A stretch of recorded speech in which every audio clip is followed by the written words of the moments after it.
I suppose it begins, as most terrible things do, with something ordinary. A quiet night, a dimly lit restaurant, the gentle clinking of silverware against porcelain, the sound of a satisfied sigh, the rustle of a linen napkin placed carefully beside an empty plate. This is how it should have ended, but it didn't. The body was found seated at the farthest table in the restaurant, a secluded corner where only the most discerning patrons were allowed to dine. The man, Victor Langley, a respected but ruthless food critic, sat upright as though he had merely leaned back to enjoy the lingering taste of his last meal. His expression was almost serene. Almost. Then, of course, there was the stomach. It sat before him on a pristine white plate, positioned carefully as though it were the main course of the evening. The flesh had been surgically removed, not hacked or torn, but excised with precision, the clean lines of a blade evident in the exposed cavity beneath his ribs.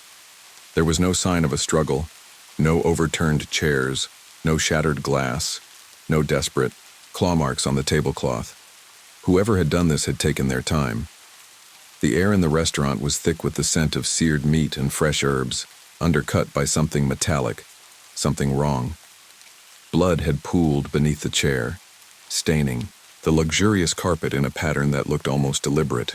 Even now, as I stand here, the echoes of that evening seem to hang in the air, a quiet, suffocating presence pressing against my ribs.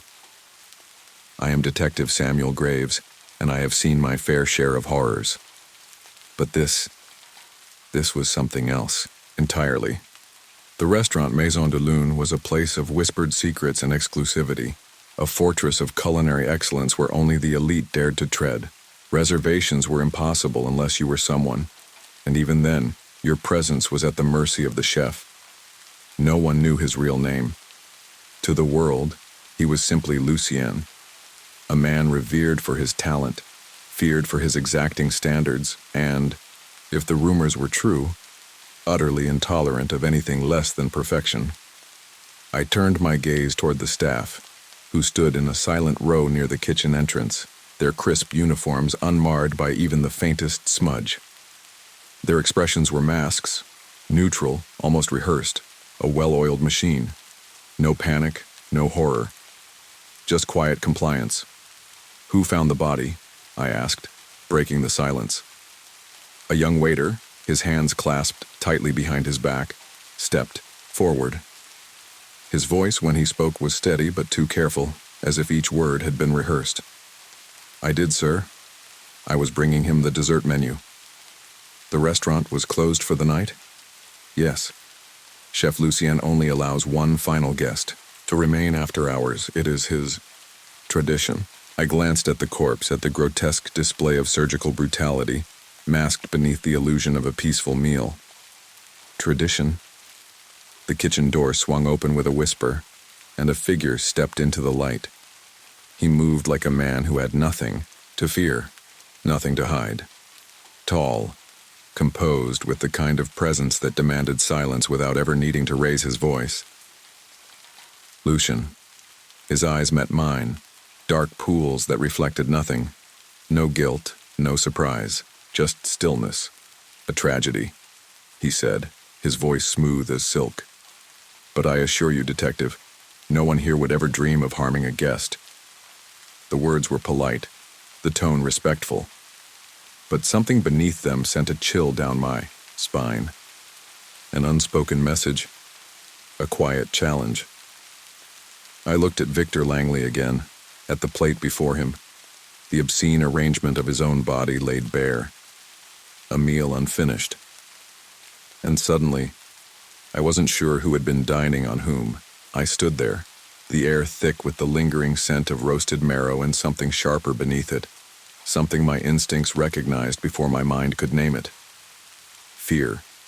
It clung to the restaurant like grease to a stovetop, seeping into the walls, settling in the spaces between heartbeats. Lucien watched me with the kind of patience that unsettled men like me, men who spent their lives dissecting lies. His face was a mask of quiet control, his hands resting lightly, at his sides fingers long and elegant, the hands of a craftsman. I imagined those same hands holding a knife, working with practiced precision. peeling back layers of flesh the way one might carve into a delicate cut of meat. "You served Mr. Langley his meal," I said, my voice steady. "Tell me what he ate." Lucian's lips curved. Not quite a smile, just the ghost of one. "Detective, my menus are carefully curated experiences, tailored to the individual.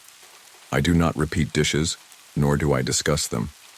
A man is dead," I said, "and his stomach is sitting on a plate." Lucien tilted his head, considering me as though I were an ingredient he wasn't sure how to prepare.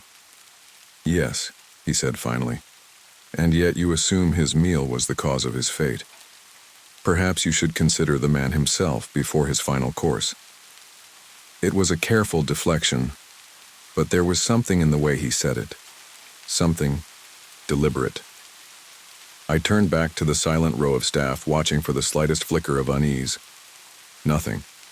Their expressions were locked in place, their posture rigid with the kind of discipline that only came from fear or devotion. I wasn't sure which was worse. The young waiter, Daniel, I learned his name was, shifted his weight slightly, and I caught the faintest tremor in his fingers before he clasped them behind his back again. That was something. I took a step closer, to him, lowering my voice. "You found the body. Did you touch anything?" He shook his head quickly. "No, sir." I stepped back immediately and called for Chef Lucien. "And what was Mr. Langley's mood before that?" Daniel hesitated, the muscles in his throat tensing as he swallowed. "He was pleased with his meal. Very pleased." That was odd. I had read Victor Langley's reviews before. He was never pleased with anything. He dissected food like a surgeon, dismantled reputations with a single phrase. If he had been satisfied, it meant one of two things. Either he had eaten something truly extraordinary, or something had already been done to him before he took his last bite. "Did he say anything?" I pressed. Daniel's eyes flicked just for a second toward Lucien. It was enough. "Mr. Langley commented that it was the best meal of his life," he said, his voice barely above a whisper. "The best meal of his life. And his last." I turned back, to Lucien, watching him carefully. "And what did you serve him?" This time Lucien did smile, a slow, knowing expression that carried no warmth. "Detective, do you enjoy fine dining?" I ignored the question. What was on his plate? Lucien exhaled softly as if he found all of this slightly tedious. A dish that he requested, something rare, something unforgettable. A prickle ran up the back of my neck. What was it? Lucien took a single step forward, lowering his voice just enough that only I could hear. "Detective," he murmured, "you wouldn't believe me if I told you." I stared at him, my pulse hammering against my ribs. There was something in his eyes, something ancient and unshakable, the look of a man who had already won a game I hadn't realized I was playing. Before I could respond, a commotion erupted from the back of the restaurant. A crash of metal, a sharp gasp, the sound of something heavy hitting the floor. I turned just in time to see one of the kitchen doors swinging wildly, a blur of white disappearing into the alleyway beyond. Someone was running. I bolted toward the back, pushing through the kitchen, where gleaming steel countertops were wiped so clean they looked untouched. The air was thick with the scent of simmering broth and caramelized onions, but beneath it I caught another smell. Something wrong. Coppery. The door slammed open against the alley wall, the night air rushing in like a gasp. I caught sight of a figure sprinting toward the darkness, their breath ragged, feet pounding against wet pavement. "Stop," I shouted. But they didn't. I ran. My shoes skidded against the slick ground, my breath sharp in my chest as I closed the distance. The figure ahead of me was fast, but I was faster. I reached out, grabbing the back of their coat, yanking hard. They went down hard, sprawling onto the concrete with a pained grunt. I flipped them onto their back, my fingers tightening around their collar. Daniel, his eyes were wide with terror, his chest heaving beneath his uniform. "Please," he gasped, his voice raw, desperate. I can't be here anymore." "Then tell me what's happening," I said, my grip unrelenting. "Tell me what Langley ate." Daniel squeezed his eyes shut, shaking his head violently. "You don't understand," he whispered. "You're already part of it." Something cold slithered through my gut, something I couldn't shake. The streetlight above us flickered once, casting shadows that seemed to stretch too far. I leaned in closer. Part of what? Daniel's breath hitched. He opened his mouth to answer. And then, from somewhere behind me, I heard the soft, deliberate sound of a knife being unsheathed. The sound of the blade slipping free sent a slow, sickening chill down my spine. It was deliberate, measured. Whoever was behind me wasn't rushing. They weren't panicked. They were calm. They were in control. Daniel's breath hitched beneath me, his eyes widening in pure terror, but he didn't look at me. He looked past me. I turned my head just enough to catch a glimpse of the figure standing at the mouth of the alley. The dim glow of the streetlight barely reached them, but the blade in their hand caught the light, gleaming with a quiet menace. Lucian. He didn't move, didn't raise the knife. He simply stood there, watching. I kept my grip tight on Daniel, but I could feel the tremors racking his body now, barely contained terror shaking him to his core. "You shouldn't be out here, Detective," Lucian said, his voice smooth, unhurried. "This part of the city is dangerous." My fingers clenched involuntarily, my pulse hammering in my throat. "You follow all your employees into dark alleys with a knife, or just the ones who talk too much?" Lucian's lips curved just slightly, that same unreadable expression he wore in the restaurant. "Daniel knows better than to talk." Daniel whimpered beneath me, shaking his head violently. I didn't." Lucian took a step forward, and I felt Daniel flinch so hard I thought he might shatter. I shifted, my stance rising slightly, positioning myself between them. "Stay where you are," I warned, my voice steady even as my heart pounded. "Drop the knife." Lucien didn't stop, didn't hesitate. He took another slow step forward. "You're interfering with something beyond your comprehension, Detective." His voice was barely above a whisper, but there was a weight behind. It's something old and absolute. I reached for my gun. "Drop the knife." Lucian tilted his head, the light catching the sharp angles of his face. He didn't look afraid. If anything, he looked amused. Then, so fast I barely saw the movement, he flicked the knife, not at me, but at Daniel. I reacted on instinct, yanking Daniel to the side, the blade slicing through the air where his throat had been a second earlier. It clattered to the ground, skidding across the pavement, and I lunged to my feet, my gun raised. But Lucian was already gone. The alley was empty. No footsteps, no sound of retreating movement. Just the flickering streetlight and the cold night air pressing in around me. I turned, my breath coming hard. Daniel was curled against the wall, his hands covering his face, his entire body racked with silent sobs. I crouched beside him, my voice low, urgent. "You need to tell me now. What the hell is going on?" Daniel sucked in a sharp breath, lifting his head. His face was pale, slick with sweat, but his eyes were the eyes of a man who had seen something he could never unsee. "He feeds them," Daniel whispered, his voice barely audible. I felt something cold settle deep in my gut. "Feeds who?" Daniel shuddered violently, his fingers digging into his own arms. "The ones who pay for it, the ones who come to Maison de Lune for more than just a meal." My mouth went dry. "What are you saying?" Daniel squeezed his eyes shut. "Victor Langley. He didn't just eat dinner that night." He sucked in a breath, his entire body trembling. "He was dinner." The world seemed to tilt for a second, reality warping around those words. My stomach twisted violently, my mind screaming to reject what I had just heard. But deep down, somewhere, in the part of me that had spent years crawling through the worst humanity had to offer, I already knew it was true. The precision of the crime, the surgical removal of the stomach, the fact that Langley had called it the best meal of his life. I swallowed hard, my throat dry as sandpaper. "How long?"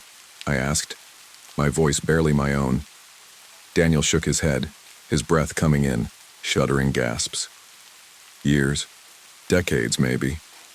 I don't know where it started, but Lucien, he has connections. Powerful ones.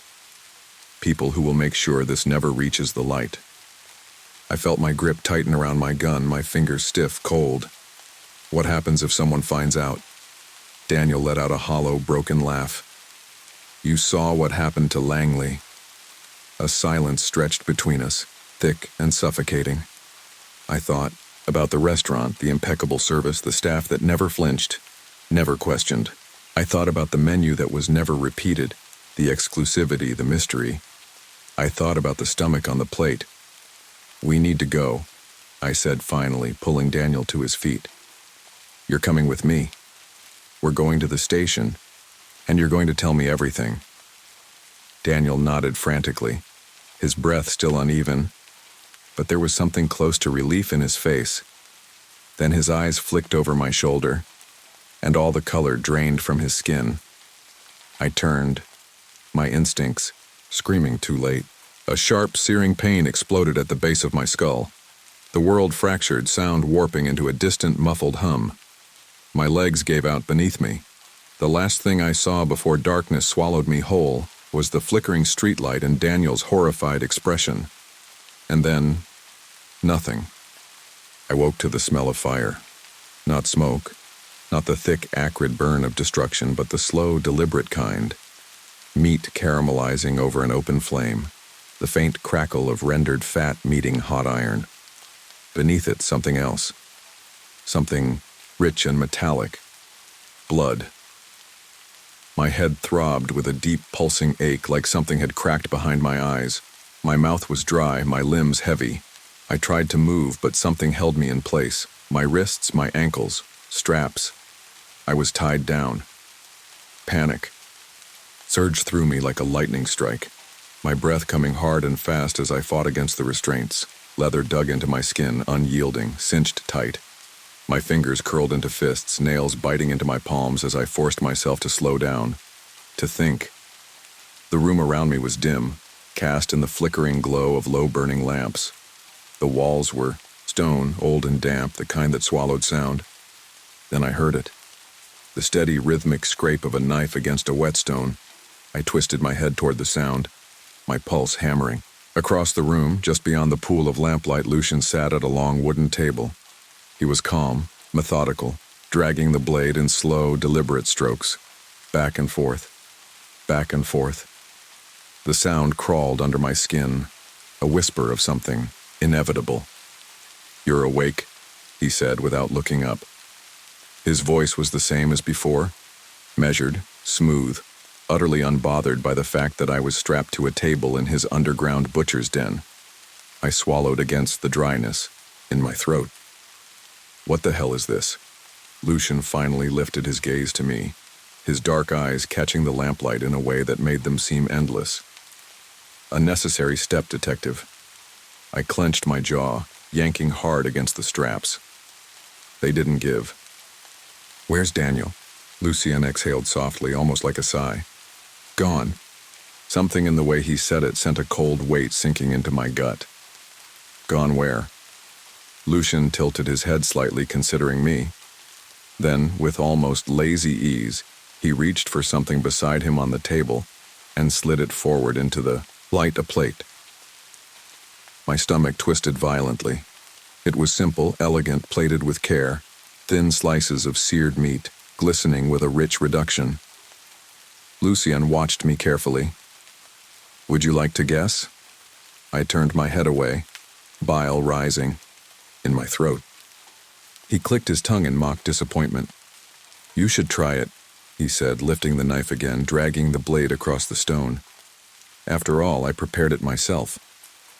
I forced my breathing to slow, forced my mind to push past the sickening realization clawing at my insides. I needed to focus. I needed a way out. My eyes scanned the room, looking for anything.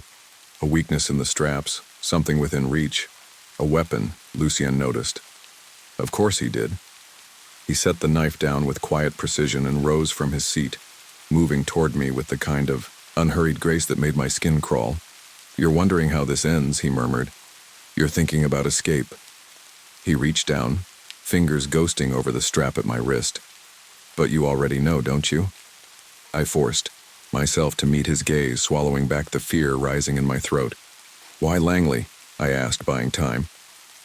Keeping him talking. Lucian's lips curved just slightly. Because he was ungrateful. He traced his fingers along the edge of the leather strap, almost absent-mindedly. He spent his life consuming, devouring the work of others. Never satisfied, never appreciative. He thought himself untouchable. He met my eyes again, and for the first time I saw something flicker beneath his calm exterior, something deep, something hungry. I simply gave him the chance to experience true indulgence. I felt my stomach twist. You killed him because he gave bad reviews? Lucian let out a soft, amused breath. No, detective, I killed him because he didn't understand what he was eating. A cold chill slithered down my spine. And what exactly was that? Lucian leaned down just close enough that I could see the faint sheen of sweat on his skin, smell the clean, sterile scent of his clothes. His voice was barely a whisper when he spoke. The same thing I served to all my most devoted patrons. Clenched my teeth, nausea twisting through me. Human. Lucian straightened, smoothing the sleeves of his chef's coat with effortless precision. The world is full of those who take without understanding, he said. I simply remind them what it means to be part of something greater. I forced my expression to remain unreadable, even as my insides threatened to revolt. That's a lot of poetic bullshit for a man who's just a glorified butcher. Lucian chuckled softly. A butcher, yes, but I do not waste. He glanced at the plate again. Unlike you. I kept my breathing steady, pushing the fear aside. You can't keep this hidden forever. Lucien raised a single brow. Can't I? I opened my mouth to respond, but then, from somewhere above us, a door slammed. Footsteps. Lucien's expression shifted instantly, something sharp flashing behind his eyes. He turned his head slightly, listening. I forced myself to stay still, to keep my expression neutral even as my pulse pounded. Someone else was here. Lucian exhaled softly. It seems our time is cut short. He reached for something on the table, a syringe. A shame. I had such high hopes for you. Panic shot through me, adrenaline flooding my veins. I yanked hard against the straps, harder than before, ignoring the sting of leather biting into my wrists. The footsteps were getting closer. Lucian sighed. You really should have tasted it. Then, in a single smooth motion, he plunged the needle into my arm. The world blurred. Darkness rushed in, and this time, I wasn't sure I'd wake up. I woke up drowning in silence. It pressed against my skull, thick and absolute, the kind of silence that didn't just exist, but was deep, cavernous, waiting to swallow me whole. My body felt heavy, my limbs sluggish, as though I had been floating for hours in something warm and numbing. My mouth tasted of copper. My head throbbed, a dull and insistent ache, and when I tried to move, I realized I couldn't. The restraints were gone, but my body wouldn't listen to me. I forced my eyes open, blinking against the dim light. The room was unfamiliar now. No, stone walls. No flickering lamps. This was different, sleek, pristine, a controlled sterility that made my skin crawl. The soft hum of refrigeration units, the gleam of surgical steel under cold, white light. A kitchen. Not just any kitchen. His kitchen. Lucian stood across the room, his back turned to me, his movements fluid as he worked at the counter. He was humming. Something light, something classical. The sound sent a shiver crawling beneath my skin. I tried to push myself up, but my arms barely responded, my fingers twitching weakly. Whatever he had injected me with was still in my system. I felt distant from myself, as if my body had been detached, placed in a space where sensation barely reached. Lucien turned. He held a plate in his hands. The moment I saw it, my stomach twisted violently. A small, artful arrangement of meat, seared at the edges, drizzled with something dark and glistening. The kind of dish that belonged in the highest circles of fine dining, plated with precision meant to be savored. Lucian walked toward me, setting the plate down on a table beside my head. He pulled up a chair, exhaling softly as he sat. "I was worried you wouldn't wake up in time," he said, his voice almost warm. I swallowed, my throat raw. "In time for what?" Lucien lifted a single brow, gesturing to the plate. "The final course." I forced myself to remain still, to keep my expression neutral even as my pulse hammered against my ribs. "What did you do to me?" I asked, my voice rough. Lucien studied me for a moment before answering. "I needed to ensure you wouldn't make any rash decisions," he said simply. "I admire your tenacity, detective, but I can't have you interfering. Not now." I shifted my fingers slightly, testing my strength. It was coming back, slowly but not fast enough. "Not yet." Lucien picked up a fork and knife, slicing into the meat with practiced ease. The sound of the blade cutting through flesh made my skin prickle.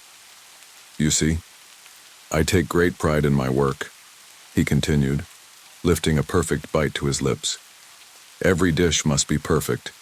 Every meal a moment of transcendence." He took a bite, closing his eyes for a fraction of a second, savoring. "You still haven't told me," I said, my voice steady despite the ice curling in my gut. "What's on the plate?" Lucien smiled. "A slow, deliberate thing." "I believe you already know." I fought against the nausea rising in my throat. The memories came rushing back: the alley, Daniel's terror, the knife, the plate Lucien had shown me before knocking me unconscious. Daniel. I clenched my jaw. "Where is he?" Lucien's expression didn't change. He simply pushed the plate slightly closer to me.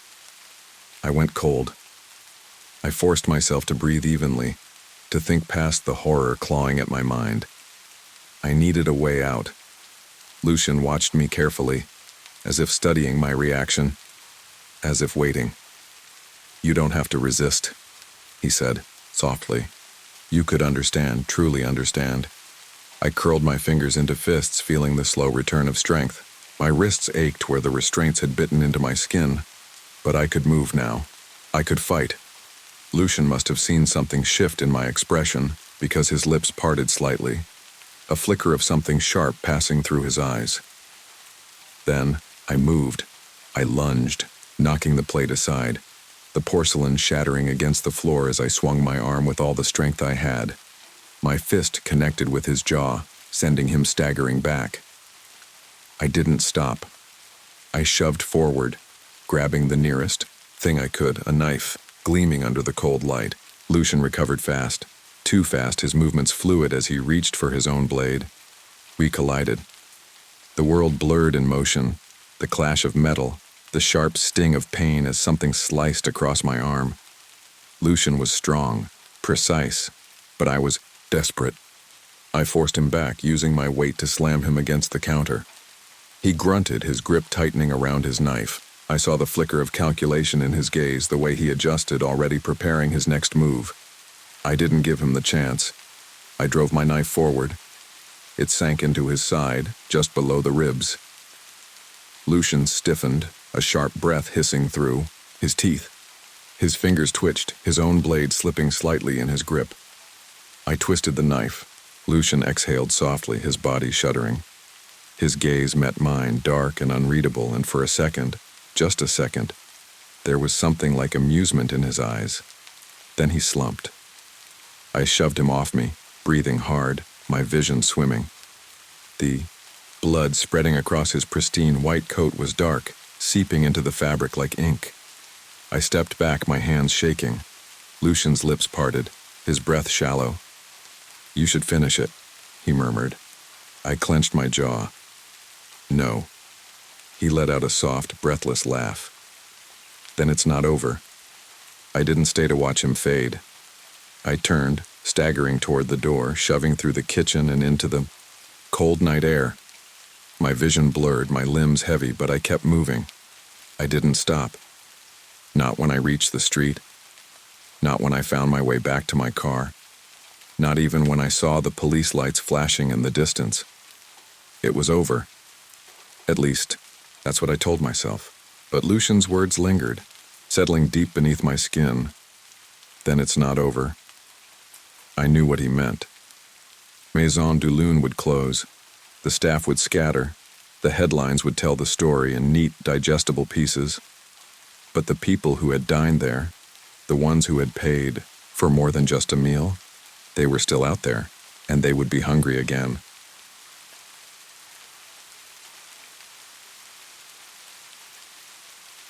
You ever get that feeling? That creeping unease like something's watching you even when you're alone? That's how it starts. Nothing obvious, just a whisper of discomfort settling in your gut.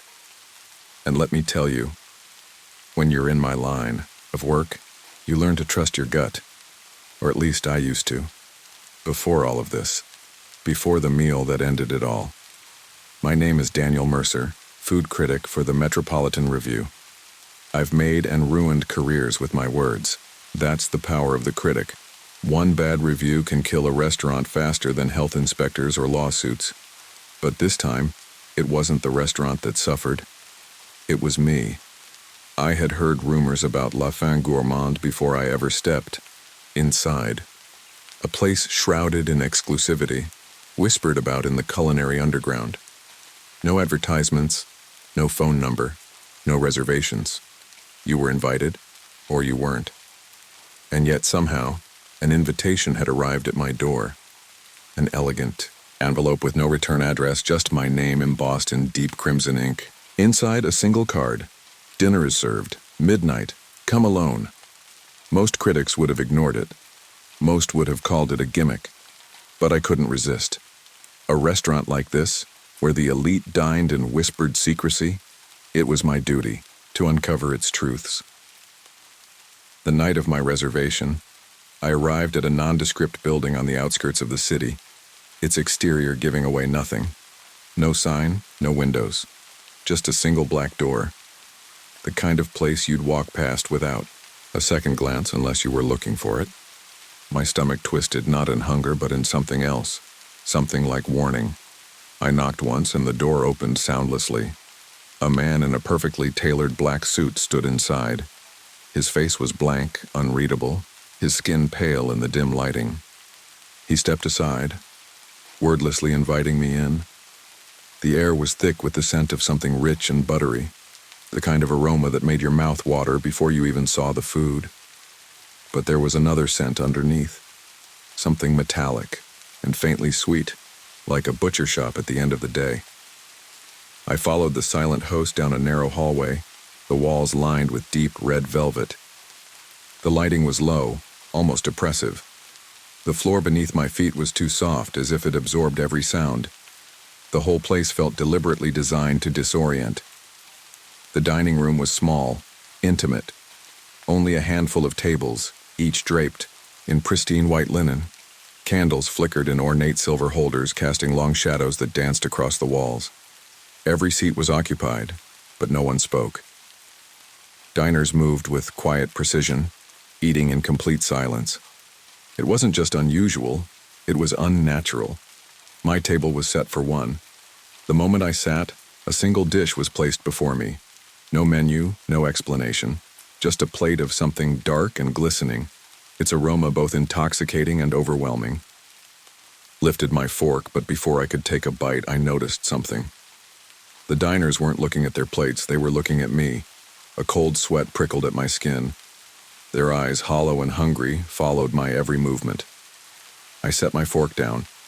The host reappeared beside me, silent as a shadow. "Is there a problem, Mr. Mercer?" His voice was barely a whisper, yet it cut through the air like a blade. I cleared my throat, forcing a smile. Just taking it in. The atmosphere is quite something. His lips curled into something that might have been a smile, but his eyes remained dead. "Please, enjoy your meal." I wanted to leave. Every instinct screamed at me to get up, to run. But I didn't, because I was a critic, and critics don't walk out before the final course. So I lifted my fork again, brought the first bite to my lips. The flavor exploded across my tongue, rich, savory, unlike anything I had ever tasted. But Beneath the decadence, something else lingered. A taste I couldn't quite place, but my body knew. Something deep in my bones recognized it. And then, before I could stop myself, I swallowed. The room exhaled. Not the people. The room. A long, slow sigh, like something ancient and sated.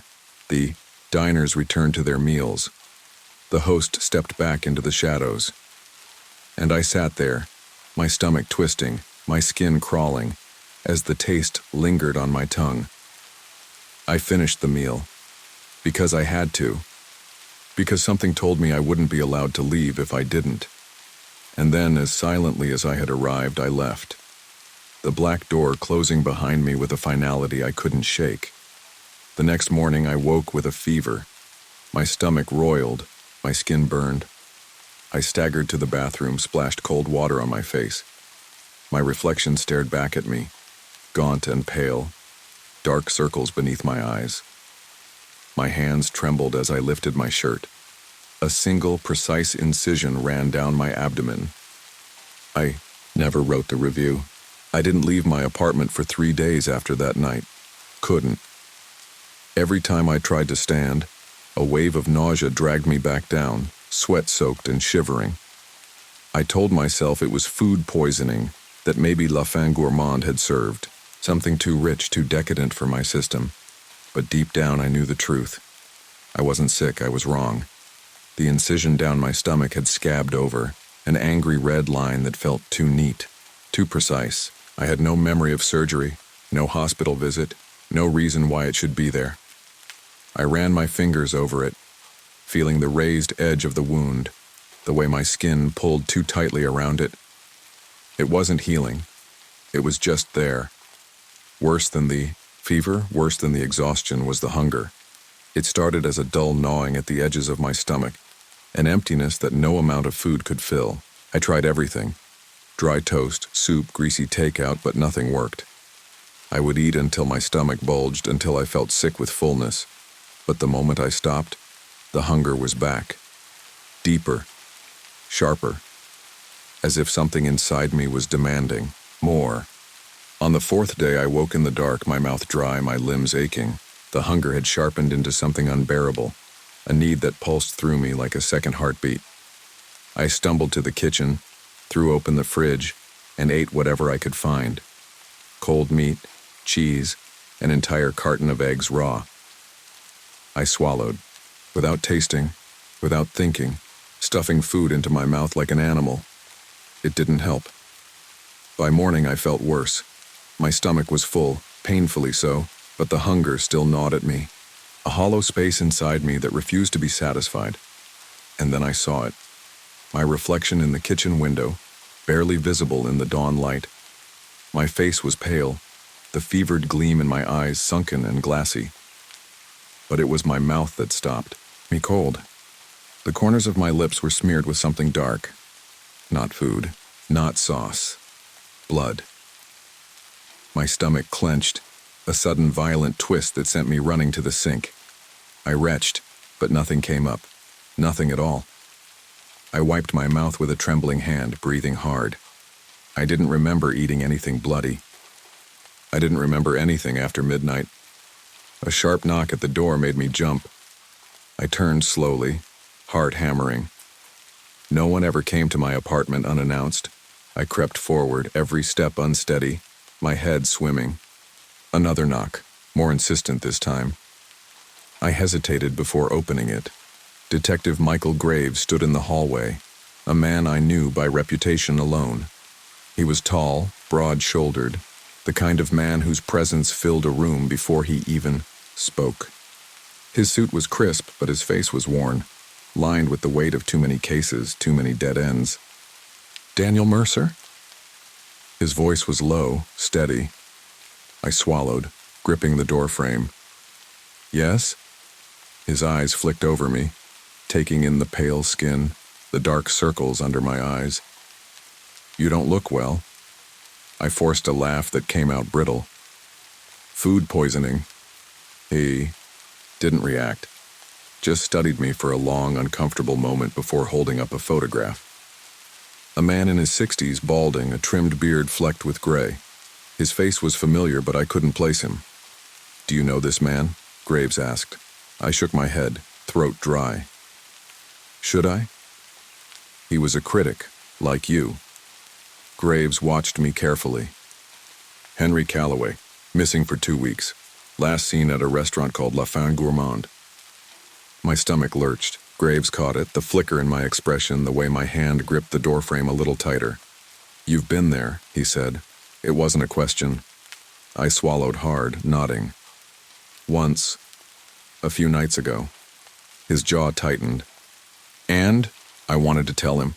Wanted to spill everything about the invitation, the silent diners, the meal that had left me hollow. But what could I say?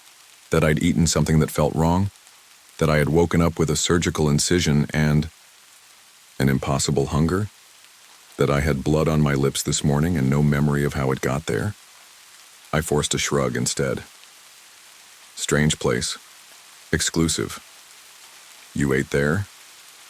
My stomach twisted at the memory. "Yeah."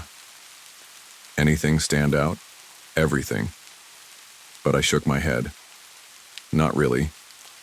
Graves studied me again, longer this time. Then he pulled a card from his pocket and pressed it into my hand. "If you remember anything, call me." I closed the door the second he turned away, pressing my forehead against the wood, heart pounding. I didn't need to remember anything. I already knew. Henry Calloway had vanished after dining at La Fin Gourmande, and if I wasn't careful, I was next. I didn't sleep that night. Every time I closed my eyes, I felt it. The hunger. It wasn't normal, wasn't just the dull ache of an empty stomach. It was something deeper, something wrong. My body was full, but it still craved more. Not just food. Something else. I lay in bed, staring at the ceiling, my thoughts tangled with the detective's visit. Henry Calloway. Another critic. Another diner at La Fin Gourmande. And now he was missing. That meant something. That meant I was in danger. The thought should have scared me. And it did. But beneath the fear, beneath the pounding of my heart, there was something else. Something darker. Curiosity. I needed to know what had happened to him. Needed to understand what was happening to me. By morning, my fever had broken, but the hunger had only grown sharper. I made coffee, but the smell turned my stomach. The thought of anything I used to enjoy, toast, eggs, even the greasy comfort of bacon, felt wrong, as if my body knew something I didn't. I tried to ignore it, focused instead on the detective's card, still sitting on my kitchen counter. I should have called him, told him everything. Instead, I opened my laptop and started searching. There wasn't much on La Fin Gourmande. No website, no reviews, no social media presence. Just whispers on food forums, speculation from people who had never been there. The kind of place that existed on word of mouth alone. I dug deeper, pulling up every mention I could find. And then, I saw it. A thread from 2 years ago. A name I recognized. Martin Holloway, missing. Another critic. Another disappearance. The deeper I went, the worse it got.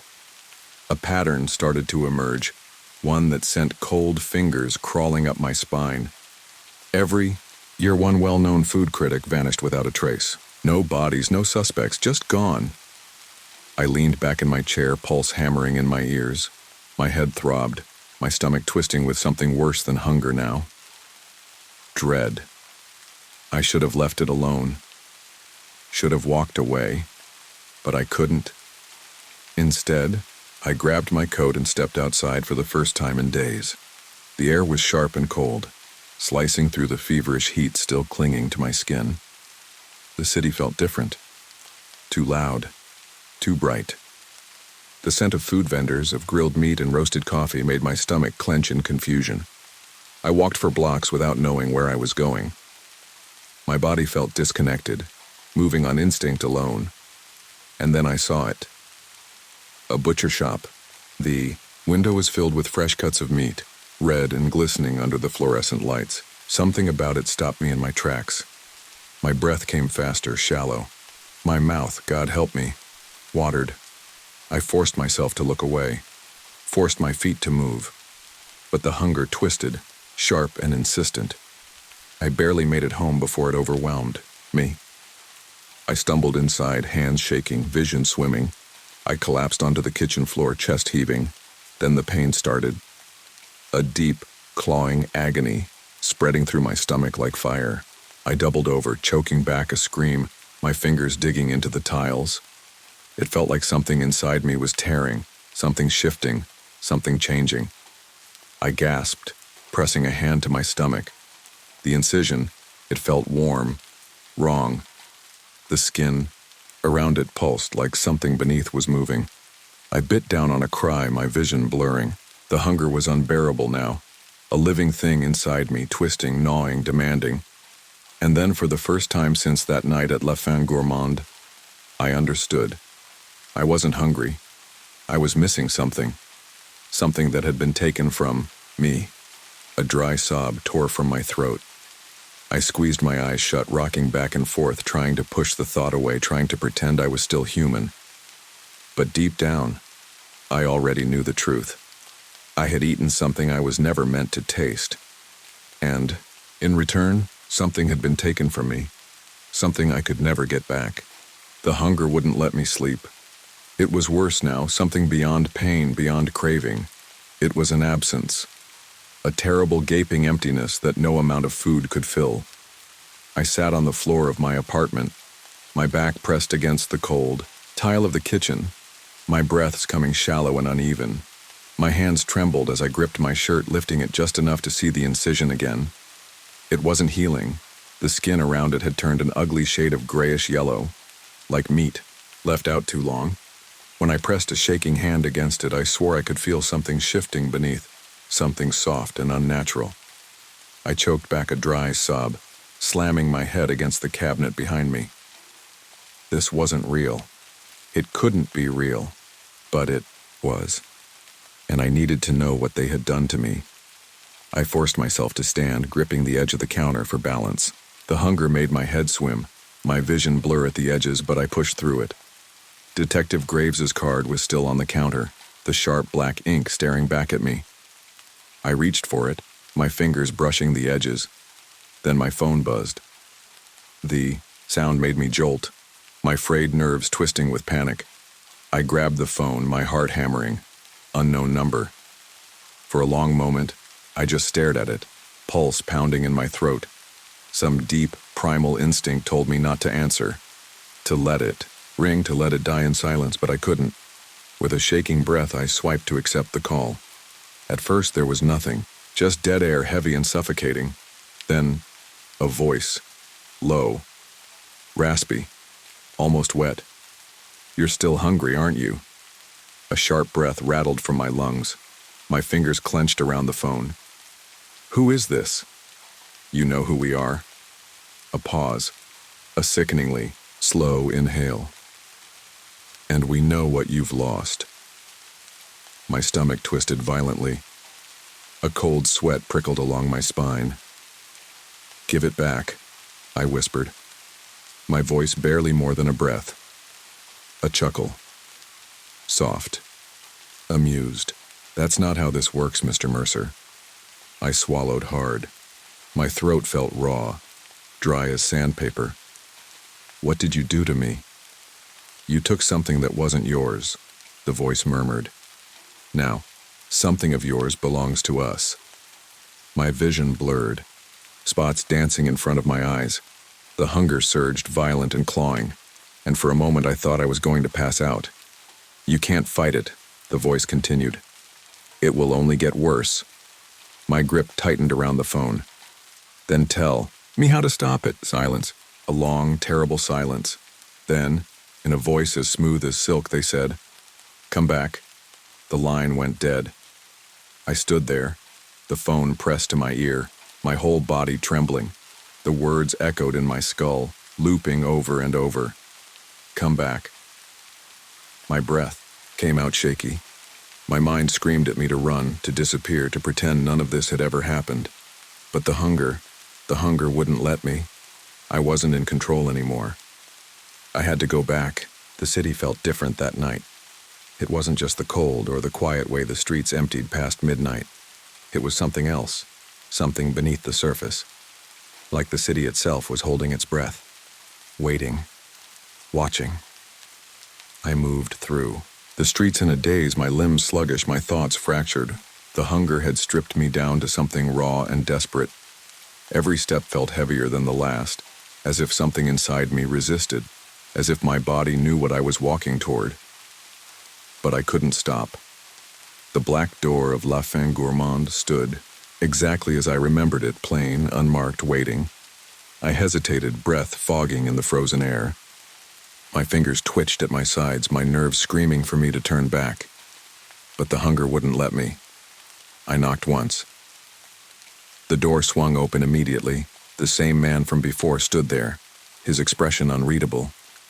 His skin was unnervingly smooth, too pale under the dim light spilling from inside. "Welcome back, Mr. Mercer," he said softly. My throat was too dry to answer. I stepped inside, past the threshold, past the point of no return. The hallway was the same, narrow, lined with deep red velvet, the floor absorbing my footsteps like I was sinking with every step. The air smelled thick with something rich, something buttery, something metallic. I swallowed hard, my pulse hammering against my ribs. They were expecting me.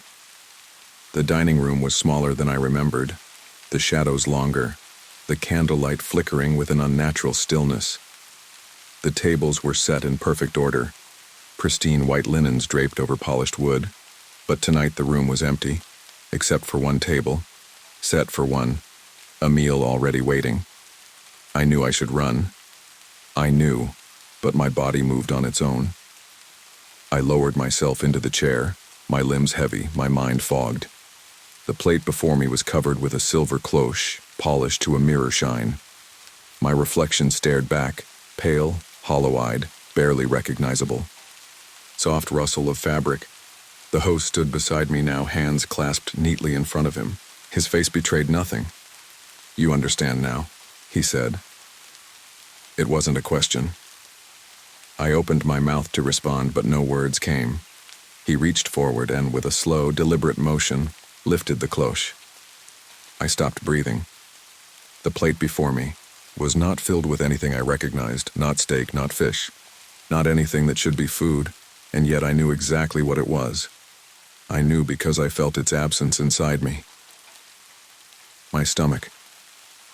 My stomach was sitting on the plate in front of me, meticulously arranged, glistening under the candlelight.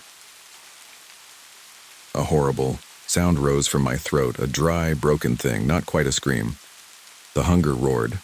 The host tilted his head slightly, watching me with quiet amusement. "Go on," he murmured. My hands trembled violently. My mind screamed no, no, no, but the hunger drowned it out, twisting through my insides like something alive. I reached for the fork. My fingers closed around the cool silver handle. I lifted the first bite to my lips, and I ate.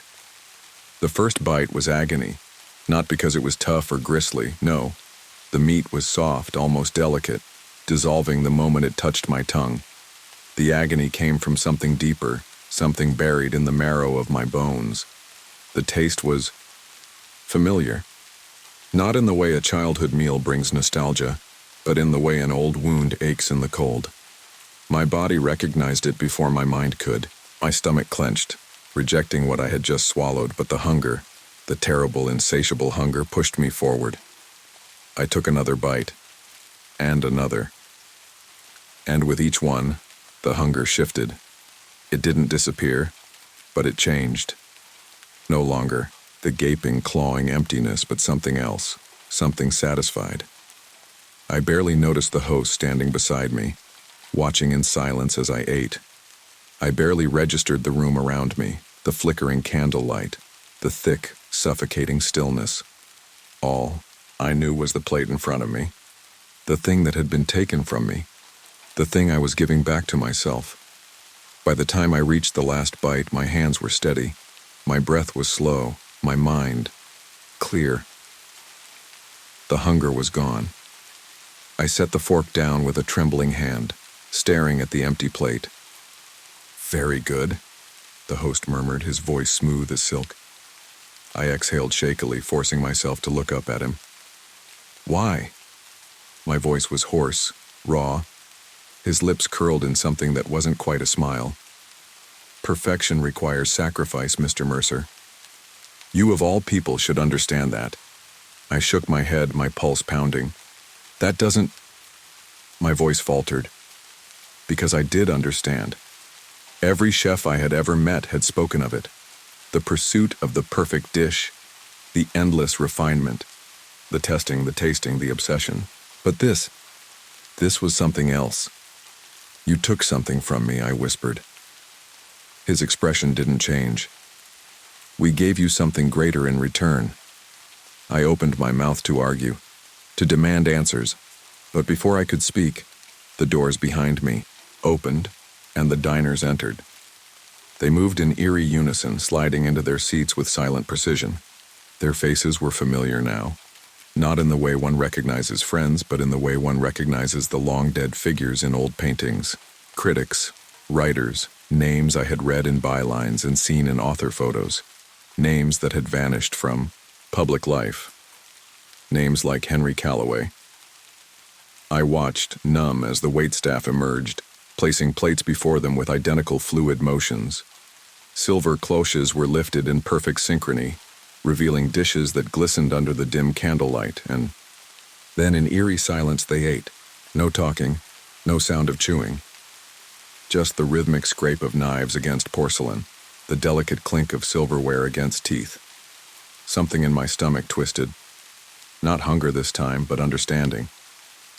They weren't eating food, not in the way the world understood it.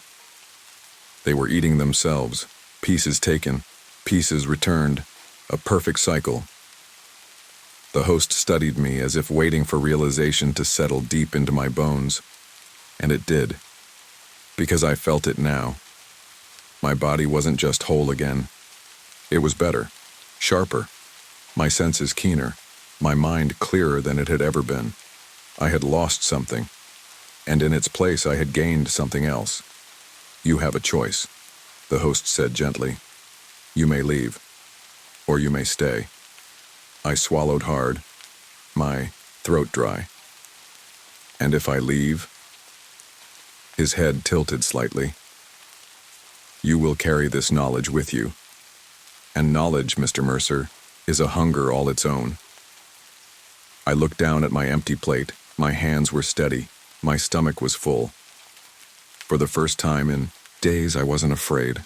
I lifted my gaze to meet his, and I made my choice. I walked out of La Fin Gourmande into the cold night air, my body feeling lighter than it had in days. The hunger was gone. Not just the gnawing emptiness, but something deeper. The restlessness, the need to consume, to critique, to tear apart what others had built. It had been replaced by something quieter, something I couldn't name yet. The city was still. The street stretched ahead of me, dark and empty, the neon lights humming softly in the distance. I should have gone home. Should have locked my door and slept for a week. Instead, I found myself wandering, letting my feet move without thought. The world around me felt different now, sharper, more vivid. The scent of the city clung to the air. Smoke, damp pavement, the distant warmth of bread baking somewhere unseen. I was whole again, and yet as I walked, I couldn't shake the thought that I had left something behind, or maybe I'd taken something with me. The next morning I woke to the familiar hum of my phone vibrating on the nightstand. I blinked against the pale morning light, my body slow to respond. Everything felt normal. That should have comforted me. It didn't. The screen flashed with an incoming call. Detective Graves. I hesitated before answering. "You okay?" His voice was rough, edged with something unreadable. I swallowed, forcing my voice to stay even. "Why wouldn't I be?" A pause, a shift in the air. "Henry Calloway turned up last night," he said. A cold knot formed in my stomach. "Turned up?" Walked right into a police station, Graves said. No memory of where he'd been, no signs of harm, just came back. I sat up, fingers tightening around the phone. And he won't talk, Graves said. Not about where he was, not about why he vanished. Just keeps saying he's not hungry anymore. My grip on the phone turned white-knuckled. Graves exhaled slowly. You know anything about that? I looked at my reflection in the dark screen of my laptop. My face was the same, but my eyes weren't. Not a thing, I said. Graves didn't answer right away. When he finally spoke, his voice was quieter. Mercer, if you're in something you can't get out of. I laughed before I could stop myself. It wasn't humor, it wasn't anything really. Just a sound to fill the silence. I'm fine, Detective, I said. Another pause, another shift. Right, he muttered. Take care of yourself. The line went dead. I sat there, staring at nothing, the weight of the night before settling into my bones. Henry Calloway had come back. Others would too. Different, but whole. And me? I was no longer just a critic. I understood now, understood what it meant to consume and be consumed, understood what La Fin Gourmande had given me, what it had taken, what it had made me. And I wasn't afraid. For the first time in my life, I wasn't hungry, but I knew deep down that hunger always returns, and when it did, I would know exactly where to go.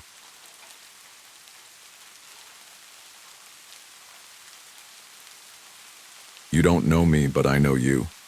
I know you because you're here listening, waiting for the moment when the darkness will finally reveal itself. But let me tell you something.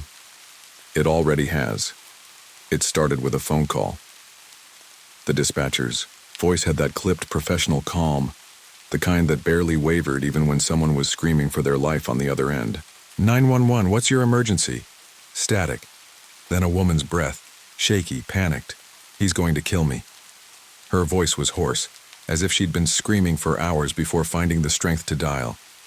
In the background, something metallic clattered, and she let out a muffled sob. What's your location, ma'am? I don't know. I woke up here. The dispatcher signaled for a trace, but the connection was weak, barely holding. Can you see anything? Anything that might tell us where you are? A pause, then a whisper. There's a drain in the floor. It smells rotting, like something died. The dispatcher was good at her job, kept her voice steady. Can you describe anything else? Do you see a door, a window? Another crash. This one louder, closer. The woman's breath hitched. He's here. Ma'am, listen to me. Do not hang up, stay quiet, help is on the way. The call cut off. That's when I got the case. Detective Rowan Mercer. Homicide. 17 years in, I thought I'd seen it all. But nothing prepares you for the moment you hear someone's final words and know, deep in your gut, that by the time you get there, it'll already be too late. The trace came back to an address on the edge of town, a house that shouldn't have been there, long condemned, abandoned. I drove fast, sirens off, the weight of something wrong pressing against my ribs like a fist. The house sat in a sea of dying grass, the windows gaping like blackened eyes. I stepped out of the car, my boots crunching over something brittle. Bones, maybe small animals left behind. The air was thick with damp decay. The door was open. Gun drawn, I stepped inside. Silence swallowed the space, so dense it felt like a living thing. Dust floated in the air, disturbed only by my presence. Then I heard it. A voice. I turned toward the sound, pulse hammering. It was coming from the basement. The stairs groaned, under my weight as I descended, each step sinking me deeper into something I didn't understand. And then I saw it, a single cassette player on the floor, the play button pressed down. And her voice, soft, shaking, repeating the same thing over and over. My name is Claire Holt, and Detective Mercer is going to kill me. I stared at the recorder, the words looping, filling the silence with something cold and crawling. My own name. I had never met Claire Holt in my life. But Claire Holt was gone, and someone wanted me to believe I had taken her. I didn't move at first. The sound of my name spoken in that trembling voice filled the basement like something alive, slithering between the concrete walls. My breath was slow, controlled, but my pulse was a drumbeat against my ribs. I stared at the cassette player, the little spools turning, her voice repeating over and over a looped accusation. My name is Claire Holt, and Detective Mercer is going to kill me. That last sentence landed like a fist to the gut. It wasn't possible. It wasn't real. I had never met this woman in my life, but someone wanted me to believe I had. I exhaled, forcing my body to move, my hands steady as I reached down and stopped the tape. The silence that followed was worse than the recording itself. It left too much space for the mind to wander, too much room for doubt. The basement smelled of mildew and something sour, like old meat left to rot. The air was thick with it, clinging to the back of my throat as I scanned the room. The walls were bare concrete, cracked and darkened with damp. Rusted pipes ran along the ceiling, dripping water into a drain in the center of the floor. I stepped closer. The drain was large, big enough that if something or someone was shoved inside, they'd never be found. My skin prickled. I crouched, shining my flashlight around the base of it.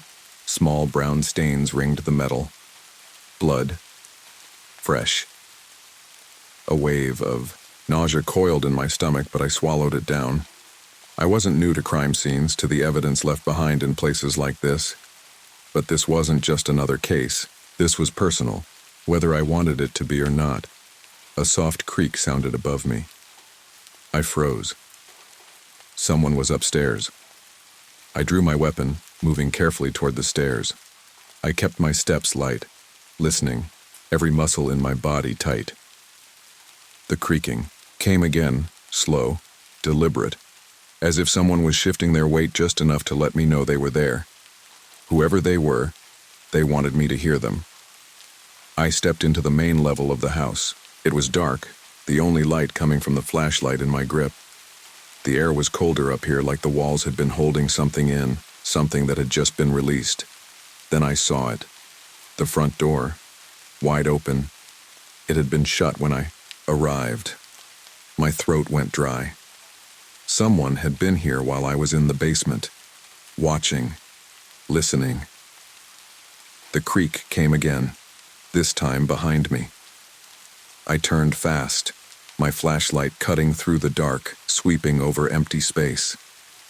The house was still, dust drifting in the air, but I wasn't alone. I could feel it, that prickling at the base of my skull, the way the air felt just a little too heavy, like it was pressing down. I moved toward the door, out onto the porch. The yard stretched out in front of me, an expanse of dead grass under the weak glow of the streetlights. A single road ran past the house leading into town, empty this late at night. Whoever had been inside was gone. But they had wanted me to know they were here. A warning. A game. I pulled out my phone, my fingers steady even as my heart pounded. I called it in, my voice calm, professional. A patrol unit would be here in minutes, but I already knew they wouldn't find anything. This had been planned. Whoever took Claire Holt knew exactly what they were doing, and they wanted me to know that. Whatever came next, it was meant for me. The patrol officers arrived 15 minutes later, their headlights cutting harsh beams through the fog settling over the empty lot. I stood on the porch, watching them step out, hands resting near their holsters, their breath curling in the cold night air. They moved with purpose, sweeping the house, clearing it, but I already knew what they'd find. Nothing. The person who had been here was long gone. Detective Anna Raines pulled up just as the officers were finishing their sweep. She climbed out of her car, her sharp eyes landing on me before drifting to the abandoned house. Anna had been my partner for 5 years. She didn't waste time on pleasantries. "What the hell is this, Rowan?" I didn't answer right away. Instead, I handed her the cassette player. She took it, frowning, then pressed play. "My name is Claire Holt, and Detective Mercer is going to kill me." The words filled the air again, cutting through the low murmur of the officers talking nearby. Anna's expression didn't change, but I saw the flicker of something in her eyes. She rewound the tape, listening again, then again. When she finally looked at me, there was something hard in her gaze. "You want to explain?" I crossed my arms, exhaling slowly. "I got the call an hour ago. Woman claiming she was trapped in a basement. When I got here, the house was empty. No sign of her. Just that." I nodded toward the recorder in her hands, and an open front door that was shut when I arrived. Anna studied me, her jaw tight. "You're telling me someone lured you out here just to play a recording of a missing woman accusing you of murder?" "That's exactly what I'm telling you." She didn't say anything for a long moment. Then she turned to the officers. "Bag it. I want it in evidence first thing in the morning." They moved to secure the tape, but the words still lingered in the air, as if the house itself had absorbed them. We left soon after. The house was cordoned off. Patrols would sweep the area through the night, but I already knew we wouldn't find Claire Holt here, if she had ever been here at all. Anna and I drove back to the precinct in silence. The streets were quiet this late, only the occasional set of headlights breaking the darkness. I gripped the wheel, my knuckles white, the words looping in my head. "Detective Mercer is going to kill me." Anna was watching me. I could feel it. "You sure you don't know her?" she asked finally. "I've never met her in my life." She didn't. Call me a liar, but she didn't look convinced either. Back at the station, we sat in the small, dimly lit AV room while the tech team transferred the recording to digital. The room smelled like stale coffee and old wires, the monitors casting an eerie blue glow against the walls. They played the tape again, slower this time. "My name is Claire Holt, and Detective Mercer is going to kill me." The tremble in her voice was unmistakable. The fear, the certainty. One of the techs, Miller, leaned forward, adjusting his headphones. "There's something under it." Anna and I exchanged a look. "Enhance it," she said. Miller worked fast, filtering out the static, isolating the background noise. The speakers crackled, then a metallic clink, a soft drip, a faint rustling like fabric shifting, and then breathing. Not Claire's. Someone else. Close. Listening. My blood turned to ice. Whoever had recorded this had been right next to her. Close enough that we could hear their breath, slow and steady. Claire hadn't been alone. Miller ran another filter. The breathing grew clearer, then something else. Something that sent a chill crawling down my spine. A whisper, a single word buried beneath Claire's terrified voice. "Run!" The room went dead silent. Anna turned to me, her expression unreadable. "What the hell is this?" I didn't have an answer. But I knew one thing. This wasn't over, it was just beginning. I didn't sleep that night. Couldn't. The sound of that whisper sat heavy in my chest, curling in the spaces between my ribs like something alive. "Run." Claire Holt's voice had been shaking, terrified. But that other voice, the one just beneath, hers, it had been calm, almost patient. I sat in my apartment with the lights off, staring at the wall, replaying the recording in my head. My name. Her fear. The whisper. The slow, steady breathing of someone standing close enough to touch her. Morning came too fast. I drove to the precinct before the sun was up, my hands tight on the wheel. The station was quieter than usual, a kind of unnatural stillness in the air, like the whole building was waiting for something bad to happen. Anna was already in the conference room, a black coffee in one hand, the case file spread open in front of her. She barely looked up when I walked in. "Got something," she said. "You're not gonna like it." She slid a photo across the table. A woman. Blonde, late 20s. Her eyes were light, maybe green or blue. It was hard to tell in black and white. The picture was grainy, like it had been scanned from an old newspaper. Claire Holt. Pulled from an old missing persons report, Anna said. "Here's the problem. It's dated 4 years ago." I frowned, flipping through the pages. The report was thin. No leads, no body. Just another woman who disappeared one night and was never seen again. This doesn't make sense, I muttered. If she's been missing for 4 years, why is she calling for help now? Anna took a long sip of coffee, watching me. Maybe she never stopped. The words settled between us, heavy, before the tech department called us down. Another package had arrived. No return address, no fingerprints. Just a small, unmarked box sitting on Miller's desk like it had always been there. Inside, a second tape. I stared at it, heart hammering. The first one had been left in that basement, meant for me to find. This one had been delivered. Anna exhaled through her nose, reaching for a pair of gloves before picking it up. Someone's watching, she said quietly. They knew we'd be here. She slid the tape into the player. Pressed play. For a moment, nothing. Then Claire's voice again. My name is Claire Holt, she whispered, voice barely more than breath. He's still coming. A scraping sound, a soft whimper, a rustling like fabric shifting, and then the same whisper as before. Low, amused, run. A long silence followed, just faint static, the sound of the tape spinning. Then a new sound, different from the last, something sharp, metallic. A slow, deliberate click. A knife. Opening. Anna reached out and stopped the tape. Her jaw was clenched, the muscle twitching. This isn't a joke, she said, voice tight.